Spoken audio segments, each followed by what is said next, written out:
Hi folks, welcome to Set Apart Homestead. This is Travis here at the Prepared Homestead. Thought I'd hang out down here at the creek today for the video. This is always such a soothing spot for those of you that have water, live water like this on your property. I think you'll know it's like meditating, coming down here and hearing the waterfalls and the water running over the rocks and stuff. So it's definitely a favorite spot of ours to just come down here and hang out. First of all, I want to say thank you for stopping by. Thanks for watching. Thanks for liking and sharing the videos and subscribing to the channel. It means a whole lot to us when you folks do and interact with us. Wanted to give you a little bit of an update for here at the homestead. Something that we're working on. We are working on getting some sheep. We had not planned on doing that, at least right now, and we weren't sure if we really wanted to do sheep or something different, but as many of you know, the Lord just opens certain doors for us, and you just almost have to go through those doors when He opens them. And so the story is that we have met some people locally, not too far from us, and they raise sheep, and they are wanting to kind of reduce their herd a little bit, and mostly because of their age, they're kind of getting to that point that they're wanting to kind of downsize things. And so they have offered to sell us kind of our own small starter herd for a fraction of what these things sell for. They are registered Shetland sheep, and for those of you that don't know, Shetland are the smallest American breed of sheep, and they are a wool sheep.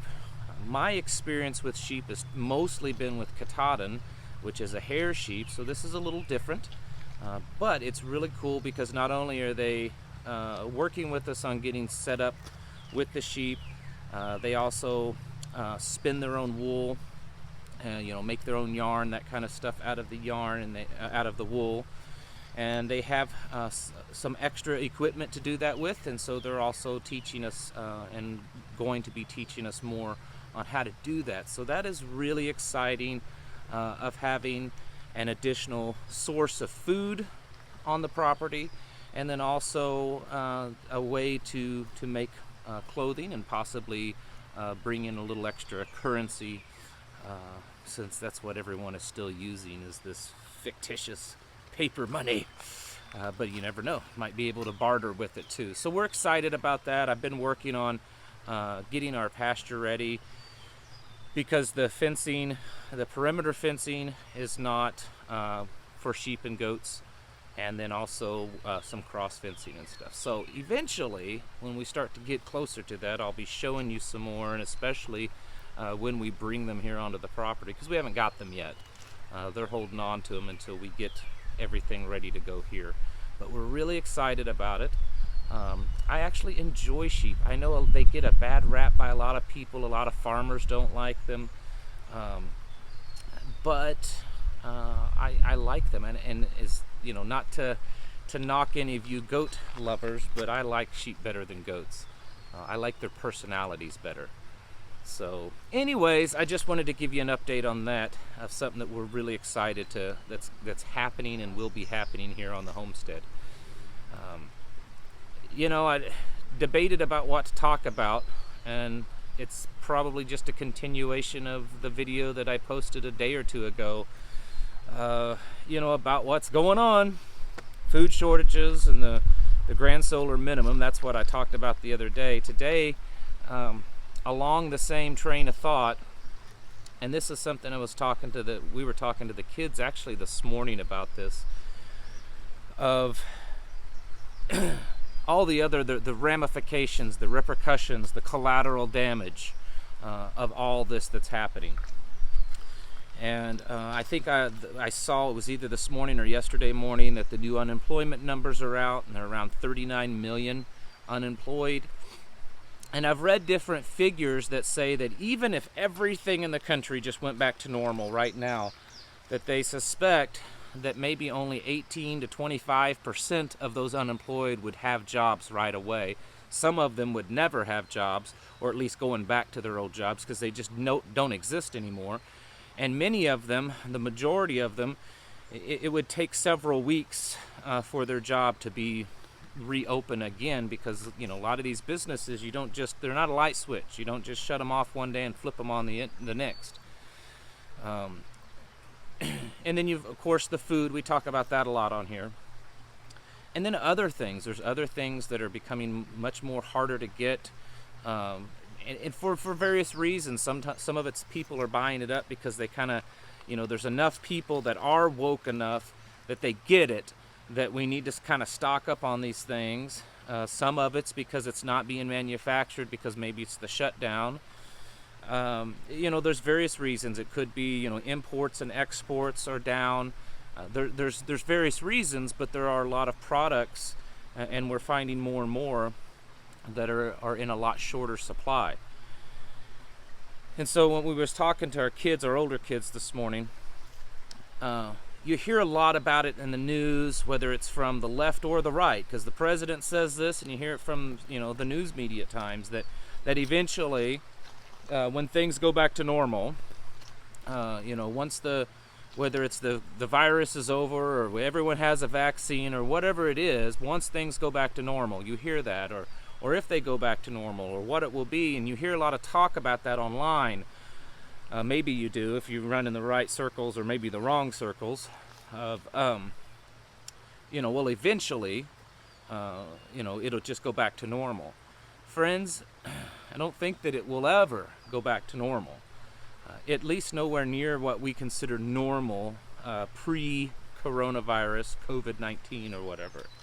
And there's a bunch of various factors because of that. Number one, as most of you are well aware of, that the government never takes power for one reason, and when that reason is done, give it back. It just doesn't work that way. If you don't understand what I'm saying, you need to do some research on what's called the Patriot Act. That bill, the massive, grotesque bill, was forced through Congress because we were attacked on 9/11, and everyone was terrified of these terrorists, and we've got to pass this bill to make us strong and to protect us, and all this kind of stuff. And so they did, and every time it comes up for renewal, it's renewed, and they add to it and they add to it. And it's gotten to the point now that the Patriot Act has nothing to do with, it never had anything to do with patriotism, and anymore it doesn't really have anything to do with terrorism. It's about Big Brother controlling and monitoring and spying on you. And so the things that are happening because of this virus on a government level, if tomorrow, miraculously, this all just went away, or if a vaccine actually was effective and it was poof, blown away, the virus disappeared, these laws, the powers that the governments on all levels have assumed because of, protecting you and taking care of you because of this deadly, scary virus, they're not just going to say, oh, here you go, we're done with them now you can have your freedom back. That's just not how government works. Not just our government, but governments in general. Power corrupts, and absolute power corrupts absolutely. And that is what we are dealing with now, and we will continue to deal with it. And friends, it's just going to get worse. I don't see. There's most likely, and we're kind of seeing it right now, a lot of states have reopened, and some semblance of normalcy has happened. People in a lot of places can go back to restaurants, and some of them can go get their haircuts and things like that. But there's still a lot of restrictions. There's still a lot of different things happening. And even some of the experts say that a lot of this, social distancing stuff, when you go to a restaurant and you can't sit actually next to the next family, the tables are spread further apart, or you go to the grocery store and you got to stand on this X and this person's got to stand over there on that X. A lot of that stuff, they say, may never go away. That just may be normal, the new normal. And so those are the small things. But I'm afraid, not really fearful, but I think that there's going to be a lot of other things that's just not going to go away. There's something It was talked about maybe a couple of months ago by the World Health Organization. I've seen little whispers of it online. And then in the last probably 24 to 48 hours, a lot of people are seeing it. And what this is this contact tracing. Basically where they track every movement you make. They track your whole life. And then they're able to say, okay, well, this person here has now tested positive and he's gone to all these other places at this certain time. So now we're going to go back and contact all the people that we also know went to those places. And they need to be self-quarantined because, well, they were in the same, grocery store at the same time as this guy over here that tested positive. So all these people that were there, they got to go home and quarantine and blah, blah, blah. And this contact tracing sounds so wonderful. It's protecting us, because we're such a frail and weak people, and we need such a strong and wise government to take care of us, right? I assure you that these types of tracking methods aren't just going to go away one day when this virus disappears.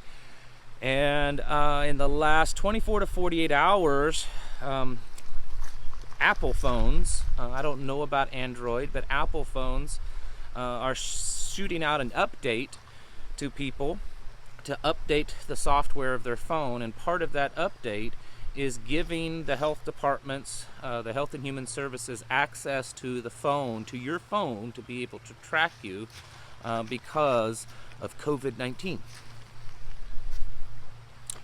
This isn't some kind of conspiracy. I mean, if you have an Apple phone, I believe it's update 13.5 or 14.5, something like that. And if you look through the details, if you look into that, that's exactly what it is. It's supposed to also update the facial recognition, that it's able to recognize you even with a mask on. This is absolute fact. If you have an iPhone, go to your updates and look at it. They're not just going to turn that off when the virus goes away. They're still going to continue tracking you, and they've been tracking people. This is just even more advanced tracking, okay? You already have been tracked. Now they're openly admitting it, and it's more intense tracking. The power that a mayor or a governor or the president or whoever has the power to tell you that you can't do something, that you can't go somewhere, that you have to show papers to go somewhere, that you have to stay in your home, that you can't make money, you have to shut your business down, you can't buy this, you have to buy this, you can't do it this way, you have to wear this. These are measures that a year ago, 6 months ago, the average American couldn't imagine our government doing this type of stuff. And here they are doing it every day, and the average American is just, they're doing it to protect us. They're saving our lives. They're keeping us safe. And we just continue to hand over and hand over and hand over more liberty, more freedom. I don't think it's gonna go away. I don't think this power grab is going to go away. There's too many other crazy weird things, and I'm not going to go into the details for a couple of reasons. Number one, it would take a long time to talk about many of these things, but I know that many of you viewers are really in the know of what goes on kind of behind the scenes, behind closed doors, and there's some really crazy stuff that's happening along with this that may seem like they're not connected at all, but it really makes you wonder. Things that would bring about forced cryptocurrency and microchipping and new world order type of things, where governments have to come together and you lose your rights.